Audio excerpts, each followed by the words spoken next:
Good morning students, मैं आपका जय पाटिल आ गया हूं फिर से एक नई वीडियो लेके। पिछले जो हमने चैप्टर था या फिर यही जो चैप्टर था सेल डिवीजन, इस सेल डिवीजन में हमने दो टॉपिक जो कि बहुत इंपॉर्टेंट टॉपिक थे, उन दो इंपॉर्टेंट टॉपिक को कवर किया था। पहले हमने देखा माइटोसिस, माइटोसिस के बाद हमने देखा अमाइटोसिस, और आज की इस छोटी सी वीडियो में लगभग 5 से 6 मिनट की ये जो वीडियो रहने वाली है, इस 5 से 6 मिनट के वीडियो में मैं आपके 2 मार्क्स का क्वेश्चन एपोप्टोसिस पर जो पूछा जाता है उसको क्लियर करने वाला हूं। देखो, एपोप्टोसिस सुनने के लिए तो बहुत कॉम्प्लिकेटेड वर्ड लगता है, ऐसा लगता है कि कौन सी बड़ी साइंटिफिक कंसेप्ट होगी, लेकिन ऐसा कुछ नहीं है। आपने कभी ना कभी ऐसा सोचा रहेगा कि अगर आपके जो सेल्स हैं वो खुद से डेड होना चालू हो जाए तो क्या होगा। मान लो कि अगर ये मेरे हाथ में चाकू है, मैंने अपने हाथ पर इसको मार दिया तो क्या हो जाएगा, इधर बहुत बड़ा घाव हो जाएगा। लेकिन क्या वो मैंने अपने भलाई के लिए किया? नहीं, इससे मेरे बॉडी को क्या पहुंचता है, नुकसान पहुंचता है, क्योंकि मेरी सेल्स इसमें डेड हो जाती है। तो जब एक्सीडेंटल कोई भी सेल डेथ होती है जिसमें मेरा कोई भी उसमें रोल नहीं रहता, मैं उल्टा चाहता हूं कि मेरे बॉडी के कोई भी सेल्स डैमेज ना हो, लेकिन फिर भी एक्सीडेंटली मेरी बॉडी के सेल्स डैमेज हो जाते हैं, उसको बोला जाता है नेक्रोसिस, जिसके एग्जैक्टली अपोजिट कंसेप्ट है आपकी एपोप्टोसिस। एपोप्टोसिस मतलब क्या? यहां पर आप जानबूझकर खुद के फायदे के लिए किसको किल करते हो? सेल को किल करते हो। मतलब आपने ये फिक्स किया है कि भैया इतने सेल्स मेरे को मारना है जिससे मेरा बेनिफिट होगा, तो आप जब खुद से उन सेल को किल करते हो उसी को बोला जाता है एपोप्टोसिस। तो क्या बोला है सबसे पहले, apoptosis is also called as a programmed cell death. जैसा हमारे कॉलेज में नहीं था, कोई भी प्रोग्राम रहता है तो वहां पर सारी चीजें एकदम फिक्स्ड रहती है। सिटिंग अरेंजमेंट की इतनी ही सिटिंग अरेंजमेंट चाहिए, यहाँ पर टीचर लोग बैठेंगे, यहाँ पर एफवाई के बैठेंगे, एसवाई के बैठेंगे, 11th के बैठेंगे, 12th के बैठेंगे, तो वो जो पूरा का पूरा प्रोग्राम रहता है वो आपने पहले से फिक्स किया रहता है। तो वैसे भी यहाँ पर सेल को मारने का जो प्रोग्राम है उसको क्या क्या रहता है, सेट किया रहता है, और इसी को हम क्या बोलते हैं, एपोप्टोसिस बोलते हैं। तो यही आपकी पहली सेंटेंस का मीनिंग हो गया। दूसरी सेंटेंस आपको क्या बोलती है कि apoptosis is a process in which cell is killed by own body. यही सबसे इंपॉर्टेंट पॉइंट है कि भैया हम सेल को मारते तो है, लेकिन किस वजह से मारते हैं? कि हमारा बेनिफिट हो। मतलब खुद हमारी बॉडी किसको किल करती है? सेल को किल करती है। तो बस 2 ही पॉइंट इतने आसान थे कि एपोप्टोसिस को ऑप्शनल वर्ड में कहा जाता है प्रोग्राम सेल डेथ, और दूसरा पॉइंट क्या था कि ये जो सेल डेथ होती है, इस सेल डेथ को हम खुद से प्लान करते हैं। उसके बाद थर्ड पॉइंट क्या बोला गया है कि the killing process is fixed and done in proper manner. भैया एकदम सिंपल सी बात है कि कितनी सेल मारने की है ये अपने को पहले से पता है। हमने ये तय कर रखा है कि भैया 100 सेल, 200 सेल, 300 सेल अपने को किल करने के हैं, और यही हो गया आपका प्रॉपर मैनर से सेल को किल करना। यहां तक सबको क्लियर हो गया।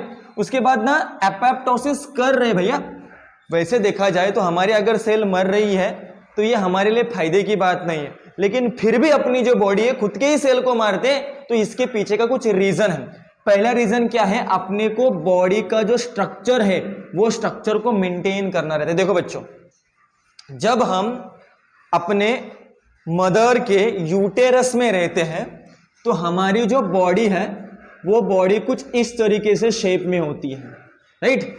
तो अभी क्या करना है, आपको हाथ बनाने के हैं, आपको पैर बनाने के हैं, तो क्या होगा मालूम है, यहाँ की जो सेल्स रहेंगी वो सेल्स डेड होगी, और यहाँ से आपका जो, मतलब ऐसा तो नहीं रहता, बस मैं आपको दिखा रहा हूँ, यहाँ से आपका लेग वाला पोर्शन स्टार्ट हो जाएगा, यहाँ की कुछ सेल डेथ हो जाएंगी, फिर यहाँ से नेक वाला पोर्शन स्टार्ट होगा, यहाँ पर आपका हेड रहेगा। मतलब कुछ आप बॉडी को स्ट्रक्चर दे रहे बाकी के सेल को किल करने के लिए, किल करते वक्त। तो यही पहला रीजन है कि अगर आपके बॉडी को शेप देना रहेगा, अभी मान लो कि मेरे जो हाथ है वो ऐसे चिपके हुए रहेंगे, तो ऐसा चलेगा क्या? नहीं। तो मैं क्या करूंगा, यहां तक अपनी जो सेल है इनको किल करूंगा, जिससे कि मेरे जो हाथ है वो हाथ क्या हो जाएंगे, फ्री हो जाएंगे, मेरे बॉडी को स्ट्रक्चर आ जाएगा। तो मेरे बॉडी को शेप देने के लिए इनिशियल स्टेज में हम किसको परफॉर्म करते हैं, एपोप्टोसिस को परफॉर्म करते हैं। दूसरा क्या, अपने को कुछ ऐसे सेल को किल करने का है जो भी बूढ़े हो गए।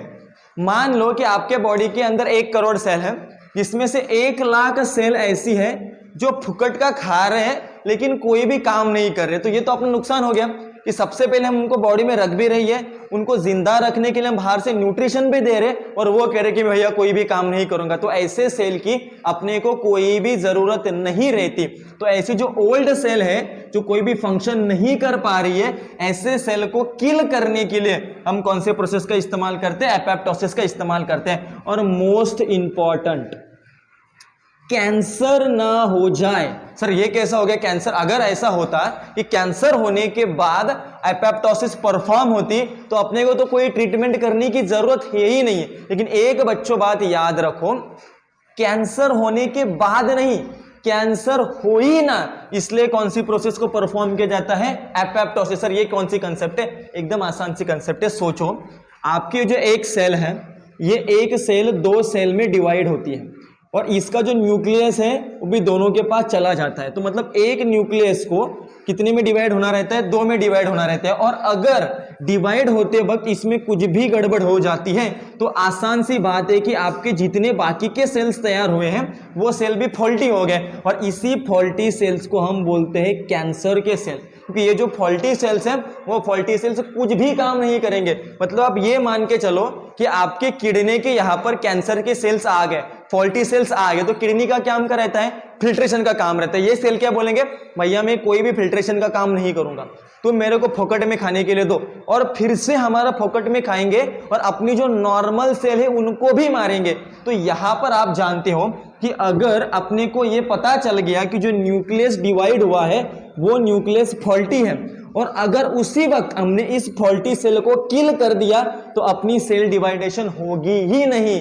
तो इसी वक्त जब आपकी सेल डिवाइड कर रही होती है तब हमारी बॉडी चेक करती है कि अगर एक सेल से दूसरी सेल तैयार हो रही है तो इस सेल में कुछ फॉल्ट तो नहीं है, और अगर उस सेल में फॉल्ट दिखाई देता है तो तुरंत उस सेल को क्या किया जाता है? किल किया जाता है, जिससे हम 99% किसको स्टॉप कर सकते हैं? कैंसर को स्टॉप कर सकते हैं। और जब हमारी बॉडी कैंसर के सेल्स को रिकॉग्नाइज करना बंद कर देती है तब भैया हमारे बॉडी में सीरियस प्रॉब्लम होता है। और अगर हमारी बॉडी कैंसर के सेल को रिकॉग्नाइज करती है, मतलब पहचानती है, तो बॉडी किसको शो करेगी?